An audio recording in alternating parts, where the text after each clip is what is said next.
And welcome back from that break, peeps. We are here in the JJ Zone. Join the Journey Radio today, talking about single dads raising daughters. And I mean, you could easily say we're also talking about single mothers raising sons, or we could extend this out to just single adults who feel overwhelmed with the challenge in front of them. The question that was asked in that Leona article. I mean, it's really spot on. It really like the driving thrust for the entire article, really. When you come down and think about it, single father looking at his daughters and saying, "I need to raise these daughters on my own, but how can I help them become women when obviously I'm not a woman?" And as I mentioned in the monologue, this is a variation of a more common theme, which is how can I meet the challenge when I don't seem fit for it? We all have those moments. And if you haven't had one of these moments yet, buckle up, buddy, because something's coming just around the corner for you. We've all had those moments, those challenges that come to us.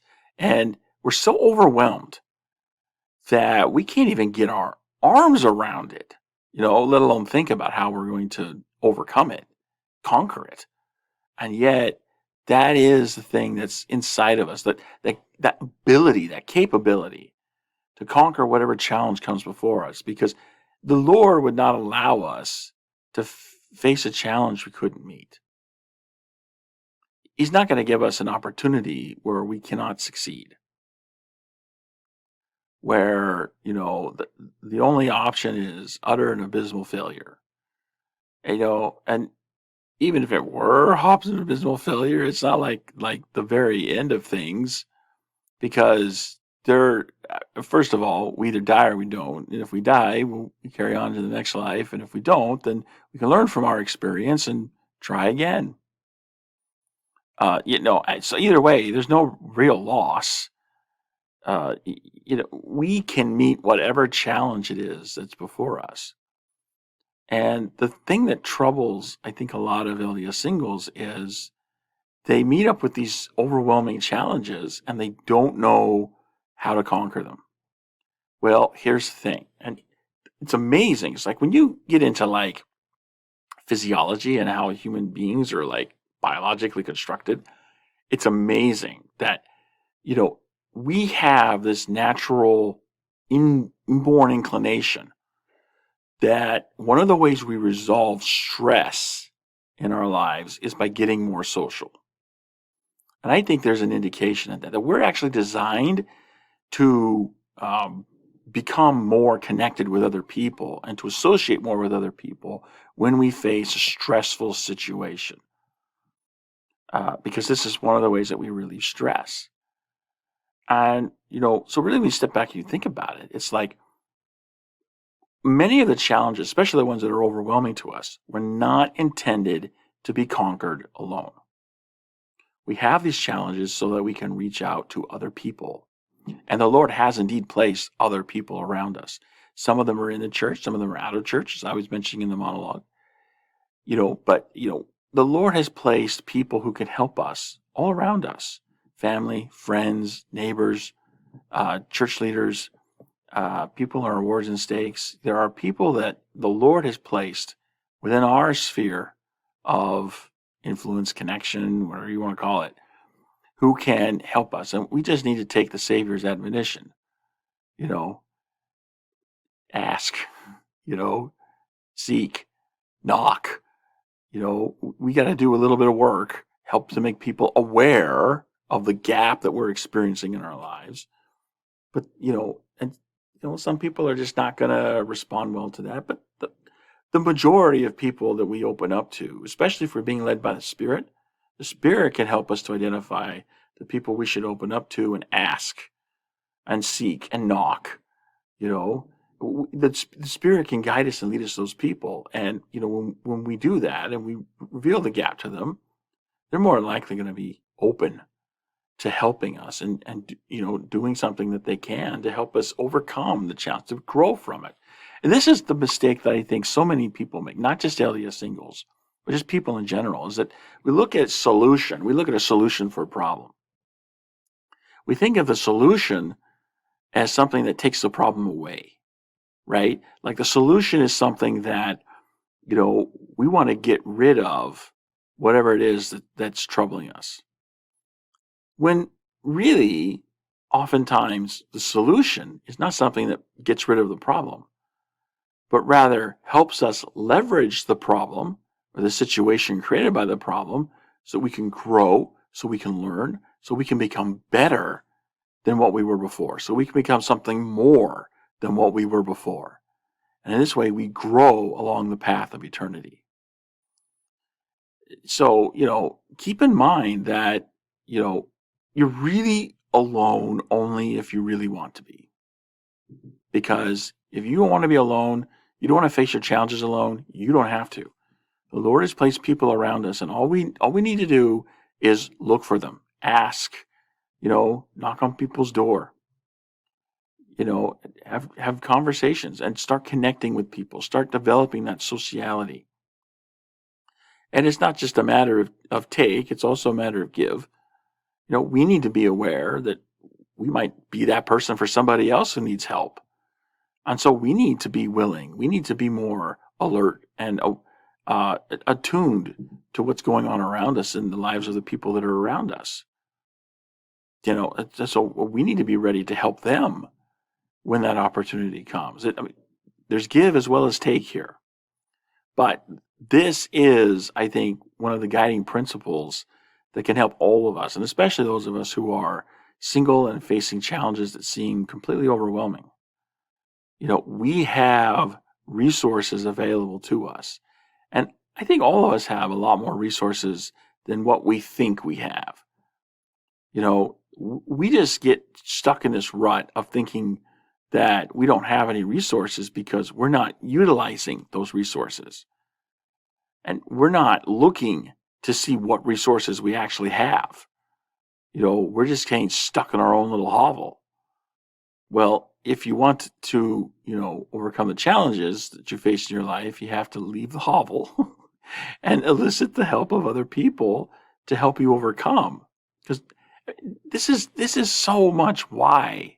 I mean, you think about like the path of progression, right? This is why we have these problems and difficulties, is so that we get encouraged to make these connections. And, really, when you think about like the celestial kingdom and the highest degree of glory in the celestial kingdom, you're not getting there alone. Ain't happening, Paco. You're not getting there alone. You've got to have connections with other people. So, I really, really do think that a lot of the problems that we have in our lives that make us feel, like, we're overwhelmed with the difficulty of overcoming the challenge. And it's in those moments that I think we need to remember we're alone only if we want to be. That if we need the help of other people, that we can find it. The Lord has placed it all around us. And, we just need to open up, and we just need to come to a realization of the way things really are. Again, this is truth. Truth is things as they really were, as they really are, as they really will be. So when we come to accept the truth, we come to remove the scales from our eyes and see things as they really are. And the fact that there are more resources around us than we really know, that is truth. And we can recognize and accept that truth when we open our eyes, and the Lord can help us do that. If you need help seeing what's really around you, pray for it. This is an easy prayer for the Lord to answer, right? Because those resources are already around you. And you start praying for it, you start looking for it, it won't take long for you to see and realize what resources you really do have. Now, there was that disclaimer in the article, and I wanted to take a moment to talk about it because it's so true that, when you go look into your ward for help, not all wards are going to respond in the same manner. I can remember one ward in particular that was just awful. I mean, I think of all the wards I've been in, it was the worst. It was, well, okay, I don't know if it was the worst, but it was that I would certainly classify it as one of the top 3 worst. it was bad. I was attending that ward for, was it almost 2 years without, hardly anyone saying anything to me, or I was just basically, I felt like I was tolerated. That, I mean, nobody was kicking me out, so I didn't feel rejected, but no one was really welcoming me in either. So I just kind of felt tolerated. And then, my relationship with my girlfriend at the time was developing, and got to the point where she wanted to come to church with me. And so, the next Sunday I show up at church, and you would not believe how many people were like, "Are you moving into the wood with your wife? Did you buy a house in the wood? I mean, yeah, you're welcome to the wood." And I'm thinking, I've been here for 2 years, and you haven't said ne'er a word to me. And now I show up with a significant other, and all of a sudden now you see me, now you recognize me. Yeah, that was not, it was not a great ward for me. And so, I agree with the author of that Leona article that, hey, some wars are just not going to be, what they should be. But I always remember, and I said this in the monologue, and I think it's worth remembering, that people are people.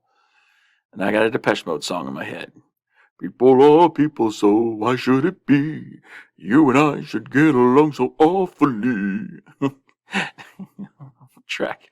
No, seriously, wards are people, and people are imperfect, right? So, look, if you don't get what you need from your ward, that doesn't negate the ability you have to get it from somebody else.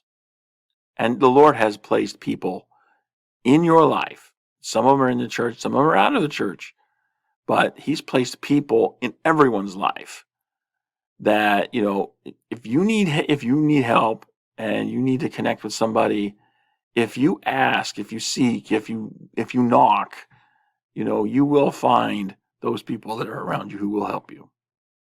And it may not be what you expect, and that's okay. The Lord has blessed all of us, and we need to focus on those blessings. Too many of us get focused on the things we don't have. So, like, for example, when I was in that horrible ward, a lot of my thinking was negative because I was thinking about what I wasn't getting from the ward. I was thinking about what I didn't have. And it was only when I turned my thinking around and started thinking about what I do have, what I have to offer, what I can give. It was then that my experience with life changed. By the way, it was also, my dating life actually picked up from that too. So, hey, it's all interconnected. Anywho, I'm looking at the clock here. I can see time for another break. So let's go and take that break. And when we come back from the break, I have some special thoughts to wrap up the program with. So I will see you there on the other side.